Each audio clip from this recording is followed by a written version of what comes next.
আজকের বৃষ্টিতে ঢাকা মিরপুরের বাসিন্দারা কিছুটা স্বস্তি পেয়েছেন।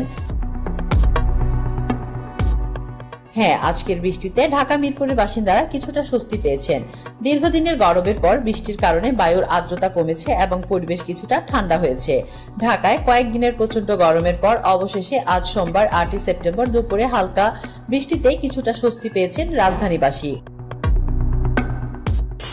তো কলেজে ক্লাস করার সময় হচ্ছে কি গরমে অনেক সাফার করছি।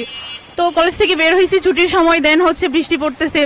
ও তারপর কিছু কম ছিল বৃষ্টি, দেন হচ্ছে গিয়ে বাসের জন্য বাস স্টপে আসলাম। দেন এখানে বাসে উঠলাম, নামলাম, তারপর তো অনেক বৃষ্টি। দেন হচ্ছে গিয়ে মেট্রোতে অনেকক্ষণ ওয়েট করলাম, মানে প্রায় আধা ঘন্টার মতো ওই জায়গায় হচ্ছে গিয়ে ওয়েট করছি। তো হচ্ছে গিয়ে এতক্ষণ কি আর কেউ দাঁড়ায় থাকতে পারে, সেই জন্য এখন হচ্ছে গিয়ে মানে আস্তে আস্তে ধীরে ধীরে বাসার জন্য হচ্ছে গিয়ে বাসার উদ্দেশ্যে পৌঁছলাম আর কি, যাওয়ার জন্য বাসায়, এই আর কি।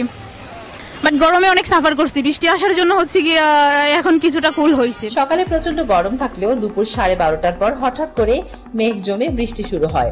রাজধানীর উত্তরা, খিলক্ষেত, বাড্ডা, মালিবাগ, মিরপুর, ধানমন্ডি, মোহাম্মদপুর, কাউরান বাজার সহ বিভিন্ন এলাকায় বৃষ্টির খবর পাওয়া গেছে। ঢাকাতে বেশ কয়েকদিন ধরে প্রচন্ড গরম, অত্যন্ত তাপদাহ। যাক, আজকের বৃষ্টিতে আমরা অনেকটা স্বস্তি পেয়েছি। তীব্র গরমে অতিষ্ঠ হয়ে পড়া মানুষজন এই বৃষ্টিতে খানিকটা প্রশান্তি অনুভব করেন। কিন্তু দুপুরের বৃষ্টির কারণে বাতাসের গতিপথ এবং গতি উভয়ই কিছুটা পরিবর্তিত হয়।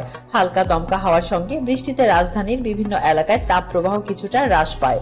ফলে গরমে হাঁসফাঁস করা নগরবাসী স্বস্তি অনুভব করেন। দীর্ঘদিন বৃষ্টি ছিল না, আমরা খুবই গরম সহ্য করছি, যেটা আসলে ঢাকাবাসীদের জন্য খুবই বিপজ্জনক ছিল। এই গরমের মধ্যে মানুষ অনেকেই অসুস্থ হয়ে পড়ছেন। যাই হোক, আজকে বৃষ্টি হওয়ার কারণে মানুষ খুবই আনন্দিত, মানুষের স্বাচ্ছন্দ্য বোধ করতেছে।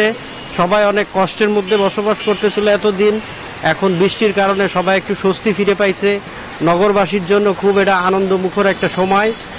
আর এখানকার জনগণ এই তীব্র প্রদাহের কারণে সবাই অসুস্থ হয়ে পড়েছিল।